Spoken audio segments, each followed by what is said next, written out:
Have you ever noticed how almost everyone knows someone who made a killing in real estate, but also knows several people who quietly lost money and never talk about it? The strange part is this: real estate is often described as one of the safest ways to build wealth. Yet in real life, most people don't get rich from it. Many barely break even. Some lose money and time they never get back.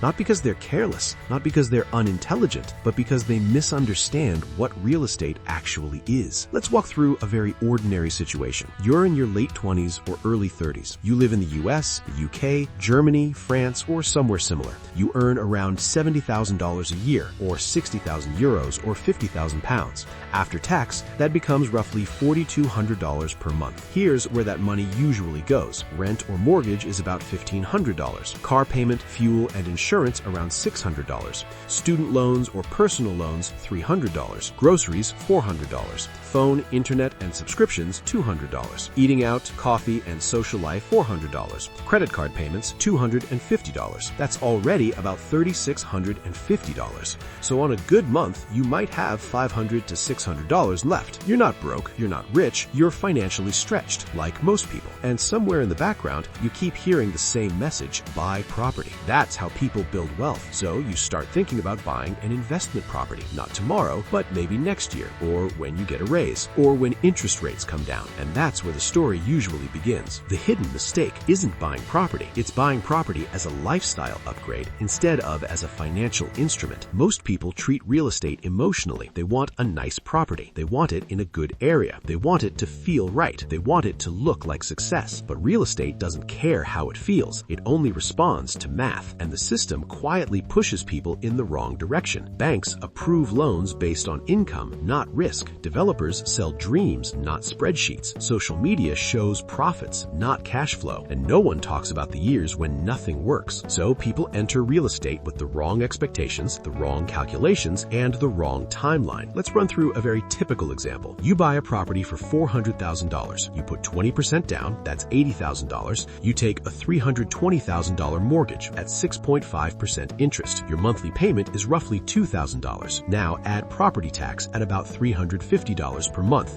insurance at $150, maintenance reserve at $200, vacancy buffer at $150, management fees or the value of your own time at $150. That's now about $3,000 in total cost. You rent it out for $2,400. So every month you're losing about $600. People call this negative cash flow, but emotionally they don't feel like they're losing money. They tell themselves it's fine. The tenant is paying most of the mortgage. It'll be worth more in 10 years. This is how wealth is built. Let's look at the math. $600 per month is $7,200 per year. Over 10 years, that's $72,000 out of pocket. Now combine that with the $80,000 down payment. That's $152,000 of your money tied up. Now assume the property appreciates at 3% per year. In 10 years, that $400,000 property becomes roughly $537,000. Sounds good, but you still owe around $260,000 on the mortgage, so your equity is about $277,000. Subtract your total cash invested of $152,000. Your real profit is about $125,000 over 10 years. That's about $12,500 per year, before taxes, before inflation, before risk, before opportunity cost. That's not terrible, but it's not what people imagine when they hear real estate makes millionaires, and that's a best-case scenario. Most people don't calculate like this. They calculate emotionally. So why do people keep making this mistake? Because real estate feels productive even when it's not profitable. You own something physical. You can touch it. You can show it to people. It feels serious. It feels adult. It feels like progress. And the monthly loss doesn't feel like a loss. It feels like a forced saving, which is partially true, but forced saving at a poor rate of return is still a poor investment. Another psychological factor is time distortion. People underestimate how long 10 or 20 years really is. They think in a few years rents will rise. In a few years interest rates will drop. In a few years this will make sense. But a few years often becomes a decade. And by then life has changed. Careers change. Cities change. Relationships change. Health changes. Yet the mortgage remains. If this pattern continues, here's what usually happens. People become asset rich but cash poor. They own property, but they feel financially stressed. They have equity but no liquidity. They can't take take career risks. They can't reduce working hours. They can't relocate easily. They can't invest elsewhere. They're locked into long-term commitments based on short-term assumptions.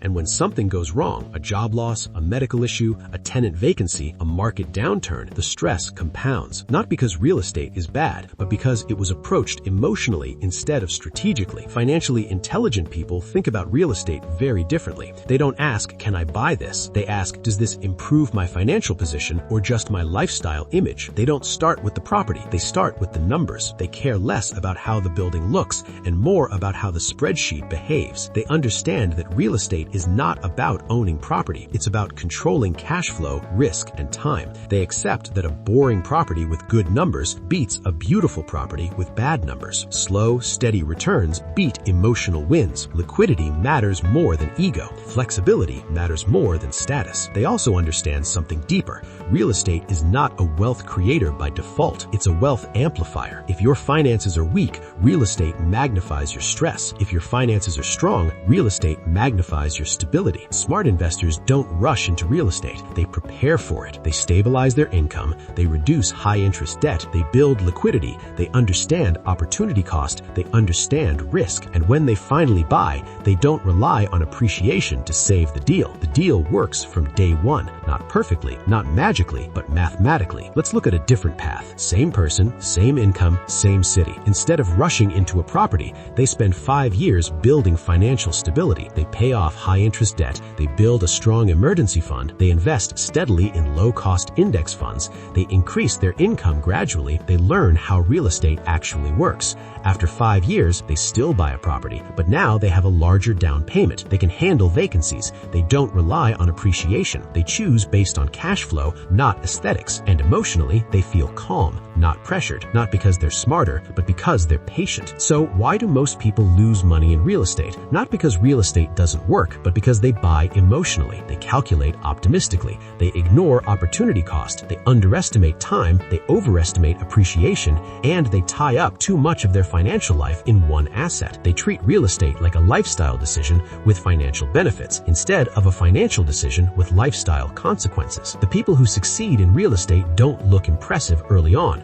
They don't post keys. They don't talk about passive income. They don't rush. They move slowly. They ask boring questions. They run boring numbers. They accept boring returns. And over time, boring compounds. Not dramatically, not overnight, but quietly, reliably, mathematically. This isn't about discouraging real estate. It's about seeing it clearly. Real estate doesn't make people wealthy. Clear thinking makes people wealthy. Real estate is just one of many tools. Used emotionally, it creates stress. Used rationally, it creates stability. And that difference isn't about intelligence, it's about perspective. If this helped you think more clearly about money and real estate, consider subscribing.